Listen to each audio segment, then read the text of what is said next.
Absolutely.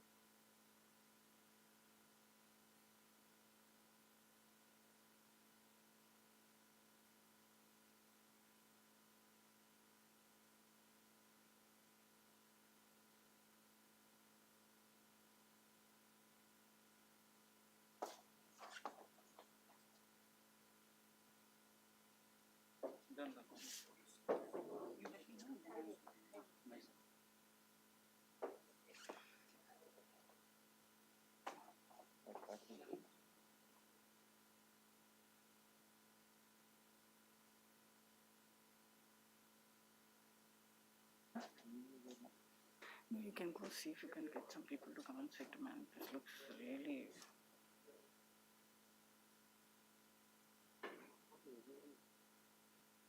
bad, I know.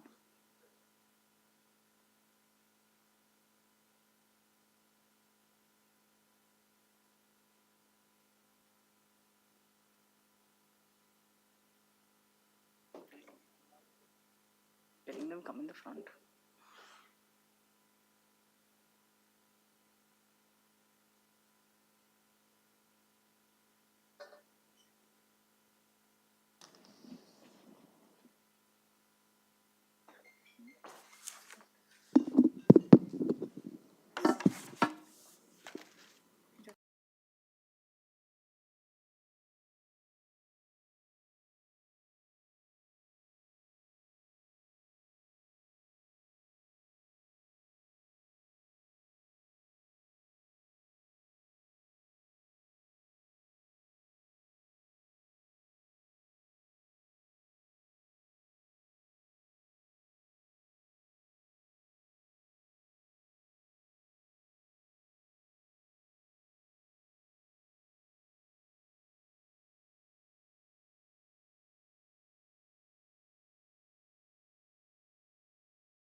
Q4 press conference. It's lovely to meet you all after a long gap of 2 years almost. A warm welcome also to those watching the live stream. We have with us today on stage our CEO and MD Thierry Delaporte, CFO Jatin Dalal, and CHRO Saurav Govil. A special welcome to Stephanie Strotman, our Chief Growth Officer, who's visiting Bangalore for the first time. With that, I now hand over the stage to Thierry for his opening remarks.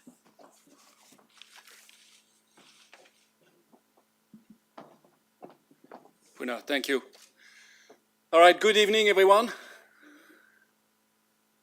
Thank you for joining us today. And welcome to Wipro. This is the first time in over 2 years that we have had the opportunity to welcome you to our Bangalore office. So it's an immense pleasure for all of us.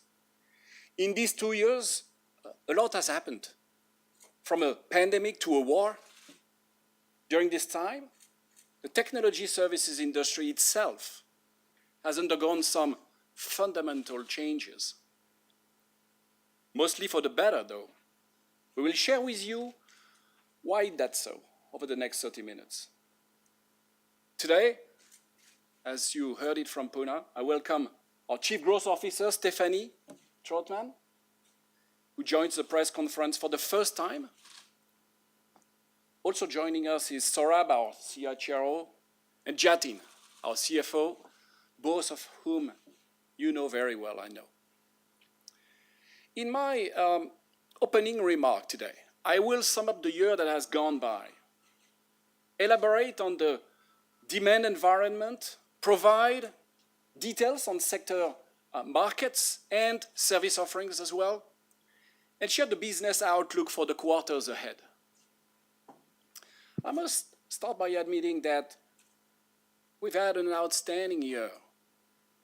We delivered revenue of $10.4 billion at an industry-leading growth of 27% in constant currency, crossing $10 billion in revenue is a significant landmark for us. So we are now aiming higher. Revenue growth has been our fastest ever in absolute terms. We've added 1/4 of our revenue just this year. Our order booking in annual contract value terms grew 30% year on year, and we are finishing off the year with the highest ever pipeline. Through the year, we have made significant investment, both organic and inorganic, in strengthening our solutions, go-to-market, the leadership team, and frankly, broader talent pool. We have added more than 45,000 new employees on a net basis, which is the highest ever. We continue to invest in our internal transformation. This will bring agility into our processes and help us serve our customers better. Operationally, we delivered operating margins of 17.7%, which is ahead of our stated range. Our net income in absolute terms is the highest ever, which grew by over 13% year on year, and EPS expanded by 17% year on year. It has taken a tremendous amount of discipline and determination to stay resolute in our pursuit of growth and execution excellence. But I'm indeed proud of what we've been able to achieve. Now on to our Q4 performance and the demand environment. Our revenue growth during the quarter was at 3.1% in constant currency terms and 28.5% year on year. We've been consistently growing at or over 3% for 6 quarters in a row. Our growth continues to be broad-based across all key markets and service offerings, and in most of our sectors. During the quarter, we had a net addition of over 11,000 colleagues, which sets us up very well for future growth. The business environment is still very good. The demand for IT services is strong, propelling our business forward. This is reflected in the state of our pipeline, our order bookings, and our overall growth rates. In fact, the order book this quarter has grown 38% year-on-year in terms of annual contract value. We continue to close large, transformational deals and see rapid expansion in small and mid-sized deals as well. This clearly represents growth in our existing account, as well as expansion of our market portfolio. Equally notable is the pivot to high-growth services, an important point, as we help our clients transform and digitize their businesses. We've had significant wins that put design at the center of the experience and combines our iCore and ID's capabilities to reimagine IT, back office, and customer experiences. There's continued focus on our hyperscaler partners as well.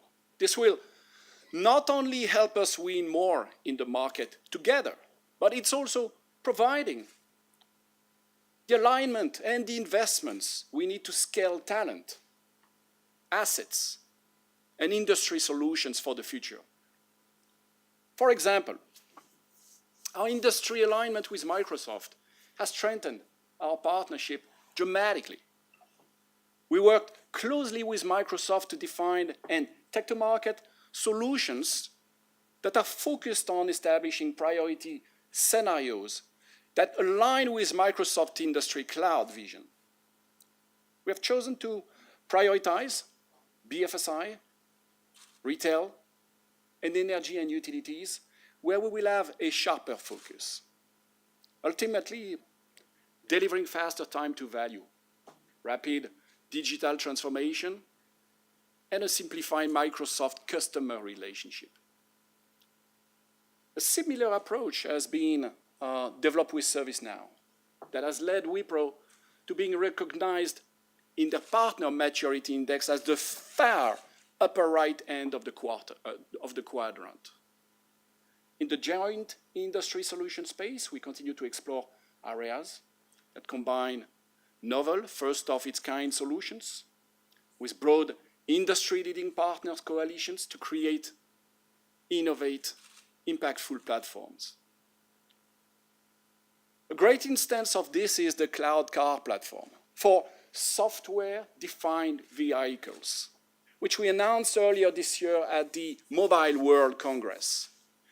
We have brought together Wipro's full-stride cloud services and engineering capabilities with more than 40 different partners to deliver an integrated, cloud-native solution. This is helping automakers innovate faster and at a lower cost, while keeping software-defined vehicles digitally relevant for the years to come by decoupling previously integrated software and hardware. Our full-stride cloud service has had, I must say, an impressive year since its launch in June 2021. Our cloud ecosystem, from a revenue standpoint, grew at an accelerated pace of over 31% in the fiscal year 2022. On the M&A front now, we have continued to pursue strategic fits aggressively. Our more recent acquisitions, in particular Capco, are performing very well. We are very pleased to report that Capco has had a healthy double-digit growth this year. They're ahead of plan, and together we've had over 60 synergy wins across markets. As most of you will know, we have announced 2 more acquisitions in the last few days. The first one is Convergence Acceleration Solutions, or CAS. They are a US-based consulting and program management company specialized in the communications sector. They specialize in driving large-scale business and technology transformation. CAS Group, deep client relationship, and strong domain expertise, combined with Wipro execution capabilities, will deliver an end-to-end professional services solution and immediate impact on clients. We can now provide our clients with service ranging from strategy development and planning to execution and implementation.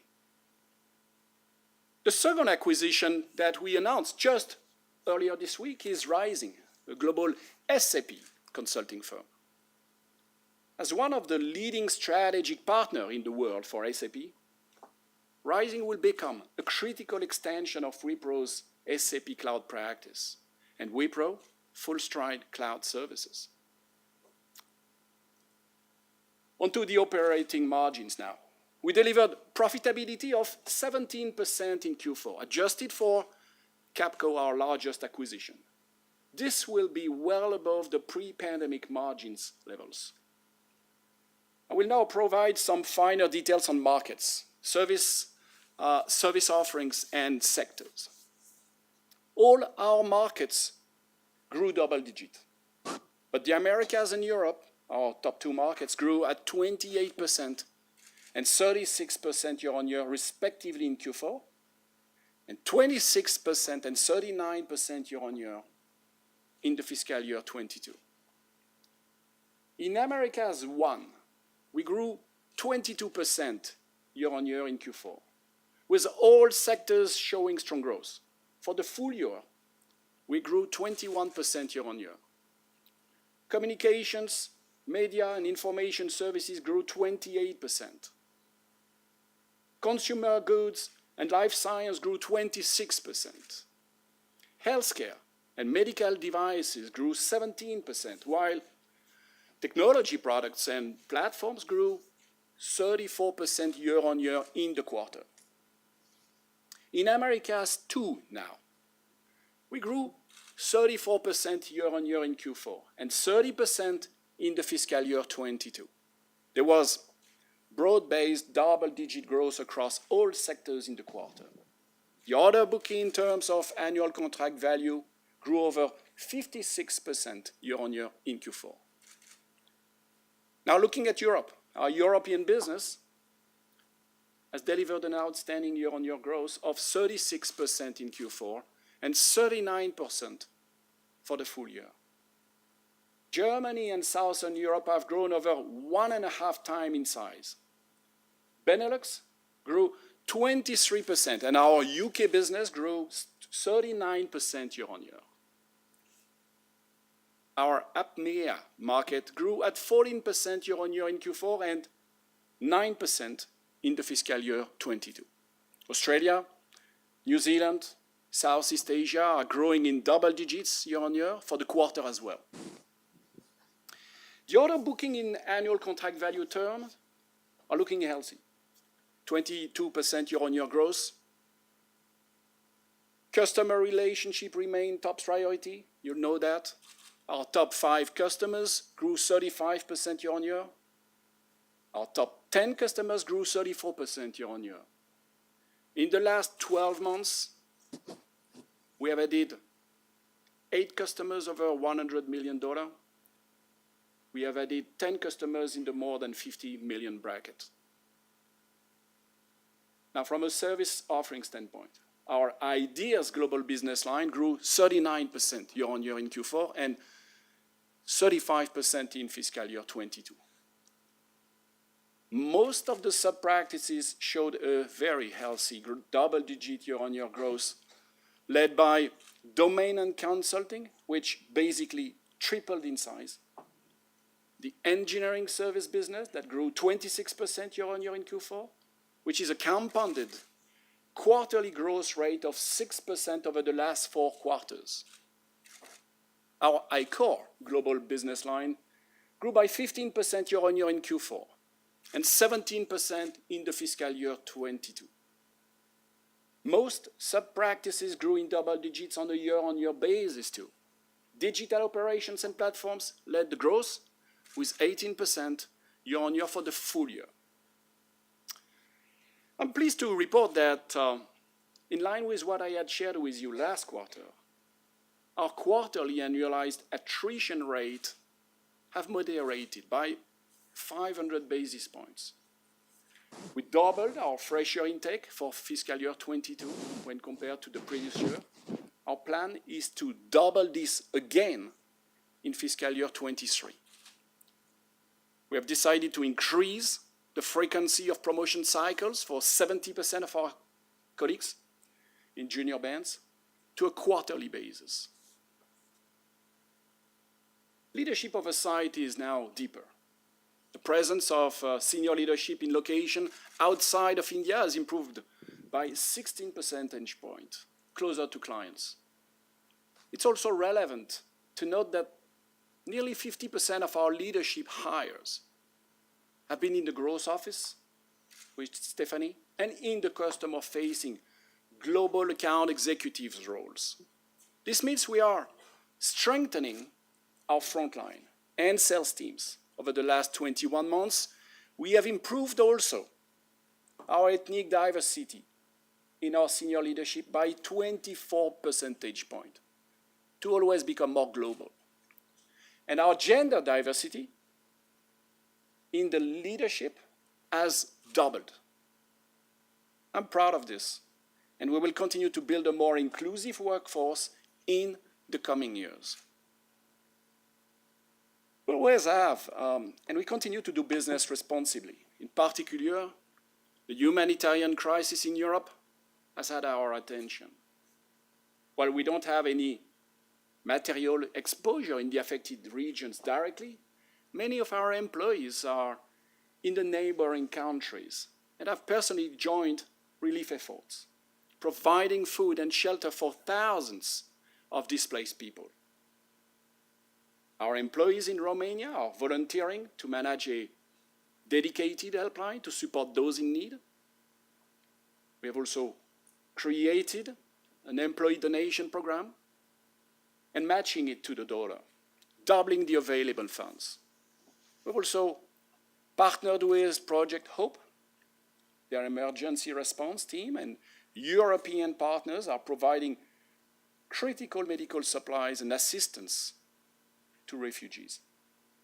I can confirm that Wipro will always stand by the principle of democracy, justice, and equality. Before I close, a word on outlook for the next quarter. We have guided for revenue growth of 1 to 3%, which will translate to a growth of 16 to 18% on a year-on-year basis in constant currency. While we don't provide an annual guidance, I want to confirm that we expect to grow in double digits for fiscal year 23 as well. Our margins, for the medium term, we hold the 17 to 17.5% band. However, for the next 2-3 quarters, we will see slightly lower margins.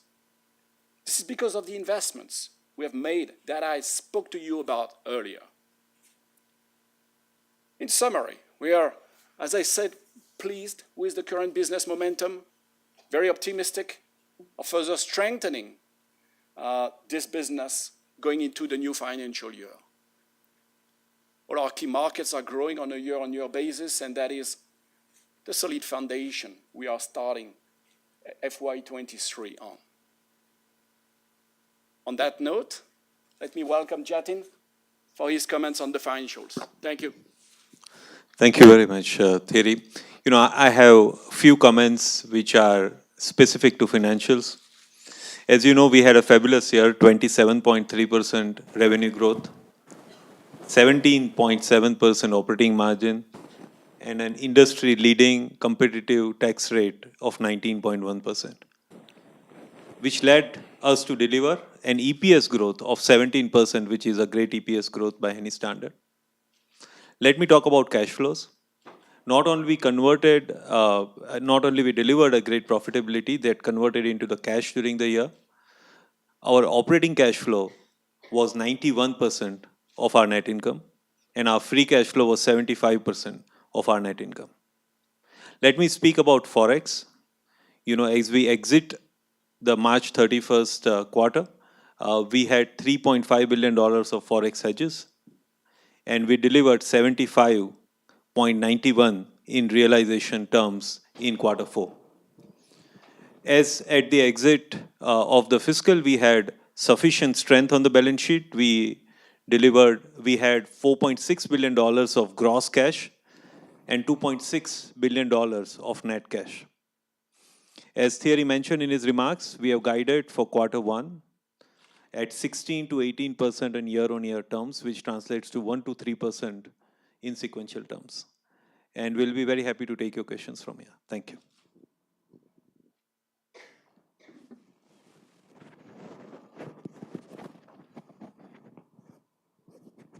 Hello. Please introduce yourself and go ahead and ask your question. Yeah, hi. Hello. Hi. Thierry, hi, this is Ayushman from the Mint, and glad to see you finally. Finally, Yeah. So the guidance that you gave for Q1 of 1 to 3% is actually lower than the 2 to 4% that you guided for Q4. So could you explain that? That's first. And second is with regards to the Russia-Ukraine war, I mean, did you have any operations in Russia and have you moved out of there? But at the same time, do you continue to sort of expand in other East European nations? Thank you. Okay, so thank you for those two questions. So the first one is, it's clear that we've been guiding on 2 to 4% for several quarters. It doesn't mean we're going to sustain at this level necessarily every single quarter. You've seen with the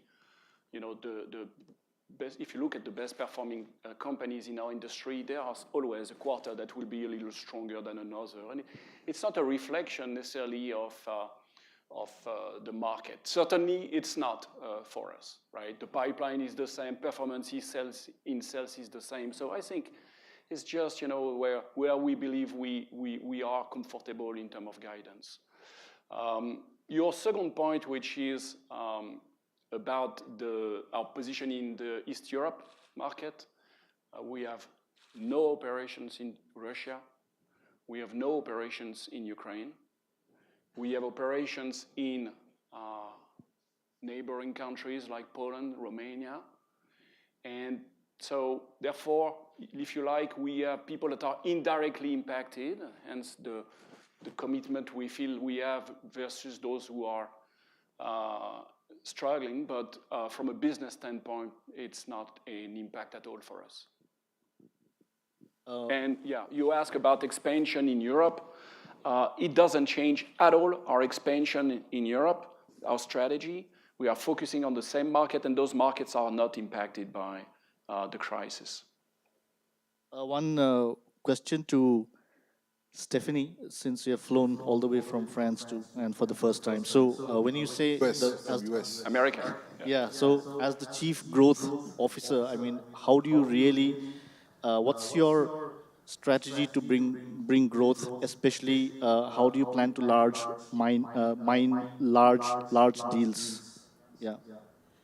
Thank you. I'm thrilled to be here with all of you today and to have spent a week in Bangalore with my colleagues, and it's been very energizing and exciting. From a growth perspective, Thierry spoke to our strategy, and I've shared in previous conversations, we continue to execute on our new sales operating model. We have our large deal teams in place in all markets now. We're working closely with our accounts on major client transformation initiatives to help them, existing and new clients. So we're very focused on originating opportunities. We also are spending a lot of time with our partners. That's a great channel for us, and we've seen some great success this year where they're bringing us to their clients to help them with their system implementations and cloud transformation. So I think we've got an exciting strategy. We're executing on it, and as a result, we're seeing good results and a very strong pipeline. Thank you. This is Swati from Money Control. Great to see both of you here. Thierry here. Hi. So I just have a couple of questions. One is again about margins. So margins has come below the market expectations. So with the travel opening up and obviously the war for talent situation we are seeing, do you, what are the margin levers? I have two more, so I'll just go after Jatin. Yep. Sure. So, if you look at our Q4 performance, and let me talk in that context, we have made a lot of investments. We acquired two very exciting businesses in the beginning of the quarter. If you see our utilization looks quite stable from Q3 to Q4, but you have to remember that in Q3 we lose a lot of utilization because of leave. And we have invested, therefore, that much more in capacity in the beginning of the year. So some of the investments will actually help us grow faster. So we have made that investment. If you see our offshore mix between Q3 and Q4 has improved by 2 percentage points, which is quite healthy. So it's a constant, delicate dance, so to say, between making investments and making sure that we are realizing every dollar we can from efficiency. We know that travel and other spends will come back, but as I said, we have invested in capacity. We have levers like offshore mix. We have levers like pyramid. We have levers like automation. So there are tons of things that we can continue to deploy and work hard on to cover some of those investments that we'll need to make in FY23 too. And my second question is about the large deal momentum. So we don't see a lot of large deals coming up, which was the norm, I think, few quarters back. So do you see them coming back, or will geopolitics have some kind of impact on these large deals, especially the Russia-Ukraine crisis and also inflation in the US? I'll start, and you okay? I'll start, and you'll go ahead. The reality is that we didn't have a particular focus on large deals. Happens, and I've said it at that time when we won Metro and Estée Lauder. I mentioned at the time that we've closed those deals because clearly this is a focus for us, but we didn't have the engine yet. So over the last 9 months, we've been ramping up the engine, and we have it. So the engine I'm talking about is Stephanie being having senior talent that are true big dealers, but also commercial, finance modelers, and so on. So and it requires a very different strategy. That is in place. That has triggered already a generation of opportunities in the pipeline that we didn't have before. There was maybe 1 or 2 deals like that, but they were more one-offs than a systematic generation of opportunities. We have it now. Does it mean that we can close deals immediately? You know how things are with those large deals. The sales cycle is typically a little longer.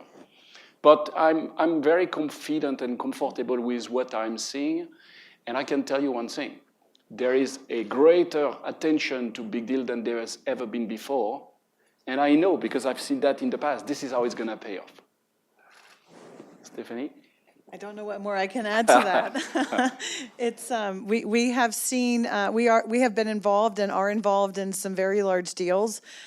We do see them slipping in terms of decision making with clients, and in some cases, they're looking at phasing those in or dividing them across multiple suppliers. So we're definitely seeing it in some in the market, but the efforts that we've put in place to build this team, to expand the mindset of our existing team and to really think about, how we address our customers' transformations and help them overcome some of the bubbles that exist when you're investing in those kinds of transformations.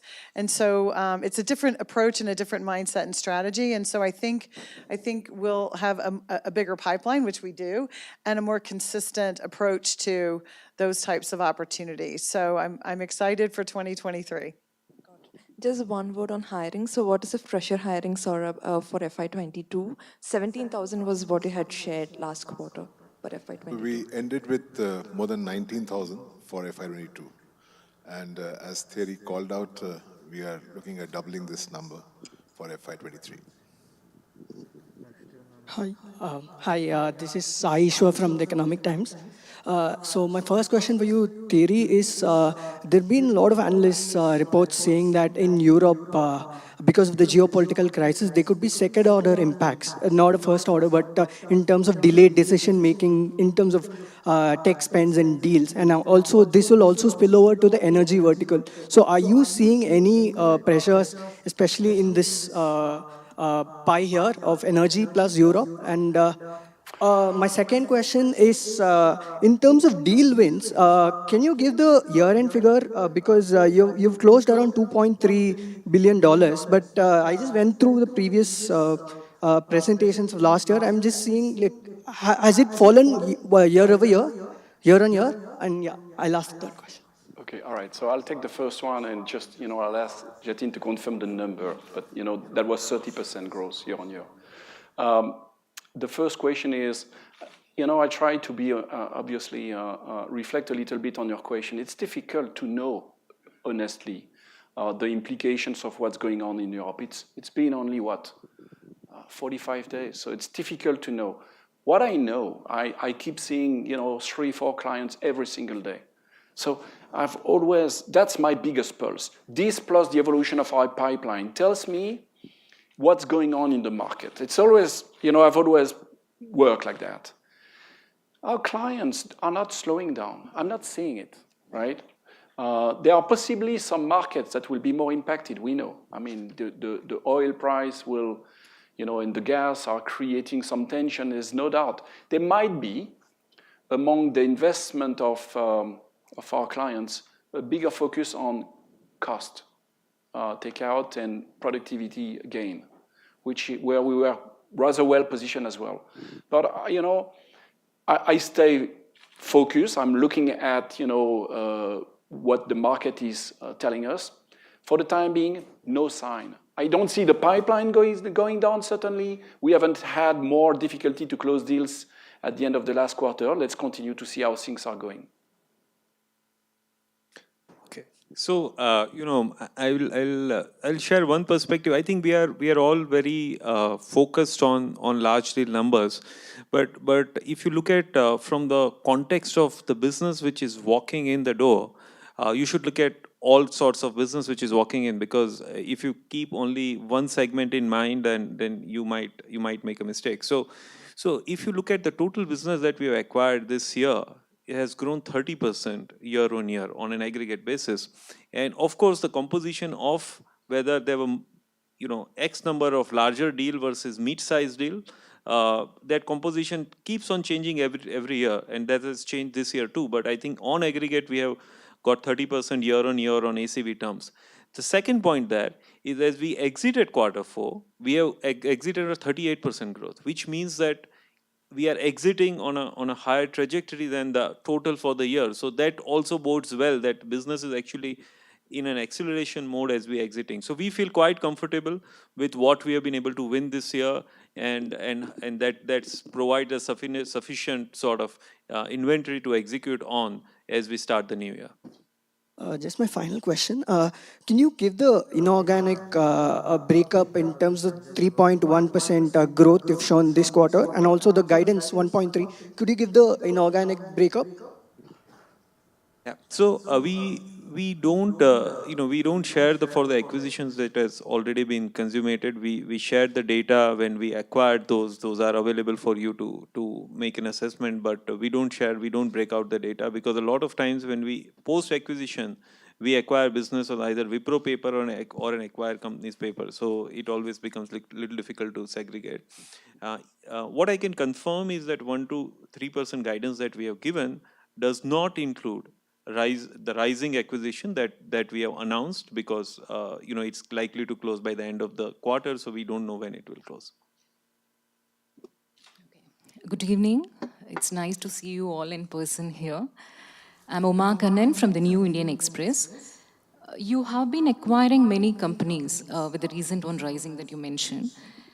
Will this continue in this fiscal FY23, this inorganic growth, or are you also looking at organic growth? And my second question is on client spending. How do you see this client spending for this fiscal, and particularly in which vertical you're expecting it? Okay, so first question is M&A. M&A is, we really drive two different tracks, okay? There is a absolute focus on the organic growth, and that will not change, okay? Our M&A strategy is actually not getting us focused on volume, on adding volume. It's really strategic. It is acquisitions that are complementing our set of offerings and really allowing us to have, a bigger play with our customers. Look at Capco, right? It transformed the way we can interact with banks and financial institutions. Rising, same thing in the SAP space. We suddenly have the opportunity to have a different type of discussion and drive end-to-end programs, starting from the design to the implementation. CAS, exactly the same thing. Agile, those companies are not big, by the way. They're rather modest in size, but they bring a fabulous addition of consulting capabilities, in some cases, or domain expertise to our offerings. So that's really the strategy, and it doesn't change. We don't have a number to hit for the year, right? So it's not like we have to get a certain volume of deals acquired. Absolutely not. We go for an acquisition when it makes sense from a strategic standpoint. That's only that is driving our decisions, and we will continue with the same approach. And my other question on client spending. I was going to come to the second one on client. It's a bit linked to the first point, first question from one of your colleagues. I think the clients, are still on the trajectory of 2022, frankly, of 21. I don't think I have seen a lot of clients that are suddenly slowing down investments or postponing these investments. I haven't seen it, right? In our set of accounts, I don't have in mind one client who would have tell us, okay, change in course, we are no more investing for the foreseeable future. And again, one of the things that I noticed over the last 2 years, and it's a difference from what it was before, is that we tend to be more on the solution side for the clients than on the problem side. We are more an option for them or a way to improve their productivity, and therefore we are not necessarily the first budget to cut. Now, I need to use this statement with a pinch of salt because, as I said, we need to continue to look at the evolution of the market and stay very, vigilant. As I said, manufacturing sector could potentially suffer from the oil price, right? And the pressure from East Europe. Let's see. For now, I don't see a change in pattern. I don't see a change of the market. And I continue to be positive. We continue to be quite positive about 2023. Thank you. And my question is on attrition. Do you see this stabilizing in coming quarters? It's already kind of settled now. So will this continue, or how it will be? This question we've been answering for the last few quarters. And so very clearly, there was a supply-demand gap. We saw heightened attrition. We have seen the first quarter where the attrition in quarter has come down by more than 500 basis points. but the pressure continues. The demand is robust, as we are hearing from Thierry. Pressure continues. We see that it will be flat, but we have to continuously work on this. But whilst I say that, I want to re-emphasize that supply side's situation is robust and not impact demand, at least for us. We have enough inventory. We have hired a lot of freshers. We have hired laterally. We have enough inventory to manage all our demand requirements. So that will not be a challenge for us. Thank you. So we're streaming live on our website, and I have a question from Shivani of BS. I'll read it out. What will be the hiring target for FY23? And Thierry mentioned that 70% of junior associates will get promotions quarterly basis. What are the other measures for bringing attrition down? So hiring targets we don't give. We have given a target for freshers. As you said, we're looking at 2x of what we've done in this fiscal. From a lateral hiring perspective, it is demand driven. It is robust across the globe, across the technologies which we need to hire from. So there is no target. Depending on demand, we'll continue to hire. As far as, given that we want more growth for our people, freshers, we have done this promotion on a quarterly basis. That's a big shift for us. So we feel that will engage our people. They've also rolled out two things from a freshers standpoint. One is, as we onboard those large numbers, we have given them a clear career and path to them, both from their compensation and career standpoint for the next 5 years, which I think is part of their contract. It's very visible to them, so they know how they can manage that. And second is, we have launched a very clear industry first, where we have engaging with the partners to train these freshers prior to their joining to become full stack engineers as they come on board. And when they come on board, they come out at a different salary level than they were hired. So it's fairly attractive for them. And that's the thing of building this as we move forward. Whilst the other aspects of engaging people, paying competitively, making sure they get the right work, upskilling them will continue. Any other questions, Purnima, online? Yes, we have one from Romita for ET. How has local hiring in the US and Europe progressed? How far has it eased your dependency on H-1B visas? So local hiring, in fact, I can say that if I take US and H-1B, 80% of our plus of our population in the US are locals. So I think it's completely eased off our pressure on H-1B. We will continue to move people based on skill and requirement, but it's all about building local capability. If I go to the non-English speaking countries in Europe, it's even far more. So I think that's the approach, that in the markets, grow with people who are from those markets. So I think that's what's playing out well for us. An additional question from Romita, Economic Times. What is the return to work plan for FY23? Return to work plan is, in theory, you would like to speak about this. You have a very passionate about it. Are you on a roll? I can see.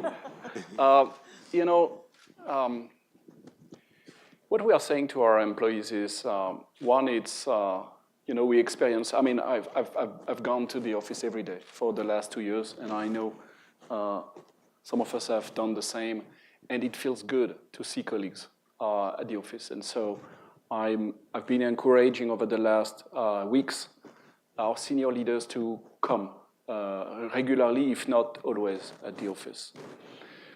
With our employees, we understand that there is a demand on their side to keep a certain level of flexibility. Hybrid model is a model that they like. Does it mean that it's always going to be the case? I think we need to be very, we don't need to draw a conclusion too rapidly, because the reality is that the world has changed. 2 years has been long enough that people have taken new habits, and they like to work from home. But they also like to come to the office because they're missing their colleagues. They're missing the social connect with the rest of the team, and we encourage that. So a long story to answer to say that at the end of the day, we want the model to be hybrid. We encourage people to come to the office, but we also recognize the fact that, if they prefer to work from home, they can. That's the hybrid environment we will probably live in at Wipro and in the industry. Hi. Hi, everyone. This is Rishabh from Deccan Herald. If you look at the verticals, your manufacturing has gone up, but technology has come down. If we take year-on comparisons, what's the strategy there, and what do you expect in FY23? And my second question is, with respect to lateral hirings, how do you plan to compete with the startups, offering better facilities and lucrative offers? No, they're not offering better offices. Okay. No. So let me take the two questions, but I'll start with the second one. The competition with startups is not new. We've had that for several years. And I think that, I'm connecting every week with very junior members of the team, in one-on-one interaction. They love, the spirit and the culture and the uniqueness, frankly, of the culture of Wipro. So I think this competition exists. I absolutely respect, the startups, but also the large other companies, the hyperscalers. There's plenty of company in the technology space, in particular in India, but not only in America, in Europe, and so on. But I think we have a good attractiveness. I believe our attractiveness has increased over the last quarters. Your first point was on sectors, manufacturing and technology. So again, I'll ask Jatin to keep me honest, but I think our technology business continues to grow very well. So you might have, again, those are sectors where, depending on the life of one account, one quarter, you might have up and down, but it is a sector that is growing well and very pleased about the outlook for 23. Manufacturing was a sector where we were rather small. It's a modest size. So obviously the volatility of this sector is bigger. Having said that, we've had, we are only accelerating. So I'm actually very positive. We've done great things, for example, in the automotive sector. We talked earlier, I spoke about software-defined vehicle. And this is getting a lot of traction because obviously it's connecting with, the top priorities of car manufacturing and OEMs for the years to come. We are really not into the traditional IT space. We are really where, their industry is going around electrified vehicles and software, embedded software in cars. So I'm also quite positive about this manufacturing sector. Thank you. We have one more question from Bisma Malik, Business Today. Do you see a trend emerging of a shift in IT talent base to India since Ukraine was emerging as a talent hub lately? I'll try this one, Saurabh, and you can take it. I don't know if there is a shift. I mean, India is the heart of technology in the whole world. So it's not new, and it will continue. Right? There's no better country in terms of talent, in terms of potential, than the Indian market for our industry, and it will continue. I've said it for several years already. There's no way it will change anytime soon. But you're right that it cannot be the only country. Our clients expect us to have, different options. And, Ukraine was a particularly important, Ukraine, Belarus, Russia were important markets, especially for, software engineering world, right? And I think obviously this, at the moment, it's a terrible situation for this industry. And it just reminds us that, it's important to look at, the overall political environment and make sure that we are able to adjust and shift talent from one place to another. And that's why we need to have centers. We do have, very important centers outside of India, like the Philippines, like Romania, to name a few. And we'll continue to develop these centers, absolutely. So you cannot be just focused on one single market. Our growth and the expectation of our clients require from us that we continue to expand in other places as well. One more. I mean, it feels like so new to have a real audience and see some real people that I wanted to continue. Hey, good evening, team. My name is Akhil. So first of all, congratulations for completing 10 billion mark in revenue. So my question is on inflation. So we know inflation is picking up in India and across geos like America. So do you sense any cut in client spending? And if yes, then what's the strategy for Wipro? You want to take that one, Jatin? Traditionally we have seen that if there is a flexibility in the P&L, customer goes for transformation and discretionary spend. If there is a certain amount of intensity or stress in the P&L, then we tend to benefit because we can provide very competitive high-end solutions to our customers. So frankly, we don't see a challenge because of in terms of the type of or volume of work that could come to us. Yes, the type could change. Also, please be mindful that some of this is driven by a certain amount of current situation, and that could change few months down the line as some of the central banks can take certain steps. But by and large, we have not seen any impact, and we feel quite, as Thierry mentioned, that our interaction with the customer remains quite positive around the demand scenario, so we feel quite good about it. We've completely run out of time now. We'll have to close the press conference. Thank you so much for attending. It's nice, lovely to see you all. Thank you.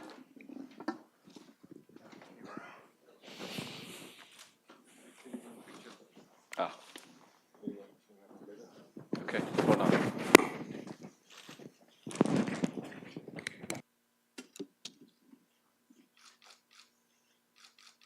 Thank you. Thank you. Come till this.